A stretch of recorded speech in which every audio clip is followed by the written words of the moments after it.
একটা বিষয় নিয়ে দেখলাম যে খুব ইদানিং আলোচনা হচ্ছে যে বিভিন্ন ইসলামী সংগঠন ঐক্যবদ্ধ হয়ে তারা কিছু একটা করতে যাচ্ছে সামনের দিনগুলোতে। সবাই প্রচুর চেষ্টা করতে দেখলাম, তারেক মনোয়ার এবং জামাতের বিভিন্ন নেতারা বিভিন্ন হুজুরদের সাথে আলোচনা করতেছে, যাচ্ছে তাদের কাছে। খুবই ভালো উদ্যোগ, আলহামদুলিল্লাহ।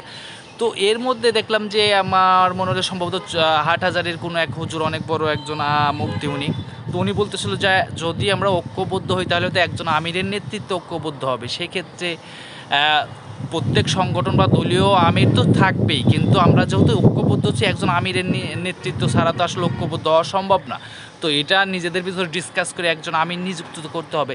সেই ক্ষেত্রে আসলে কে হবে আমির, এর বিষয়েও কিন্তু আলোচনার একটা বিষয়। আমাদের মতো সাধারণ মানুষ আসলে কী চায়, সেই জায়গা থেকে দেখতে গেলে পারে মনে করেন যে চরমনার দুই হুজুর আছে, মুফতি রেজাউল করিম এবং মুফতি আপনার ফয়জুল করিম, দুইজন। তারপরে আপনার হেফাজতের আলেমদের মধ্যে যদি বলি তাহলে মামুনুল হক সাহেব, এবং আপনার জামাত ইসলামের ভিতরে জামাতের আমির শরীফ কি ডক্টর শফিকুল ইসলাম।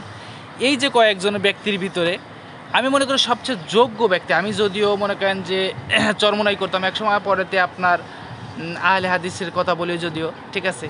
তো সেই জায়গা থেকে আমি জামাতের সাথেও চলছি কিছু সময়, কিন্তু ওইভাবে করি নাই। কিন্তু আমার কাছে মনে হয় যে যোগ্য ব্যক্তি ডক্টর শফিকুল ইসলাম, কারণ তার রাজনৈতিক দক্ষতা এবং তার মনে করেন যে আন্তর্জাতিকভাবে তার যে মিডিয়ার সামনে কথা বলার সব কিছু মিলায়া, আমরা যদি দলীয় গোড়ামি বা বেশি মানে আপনার কি বলে ওইটাকে ব্যক্তি পূজা বাদ দিয়ে যদি জাতীয় স্বার্থ, বৃহত্তর স্বার্থ বিবেচনা করি, তাহলে অবশ্যই আপনার ডক্টর শফিকুল ইসলামী যোগ্য ব্যক্তি। তার ভিতরে তাকওয়া আছে, সে প্রকৃত অর্থে একজন শিক্ষিত তাকওয়াবান লোক, নিঃসন্দেহে সে যোগ্য ব্যক্তি।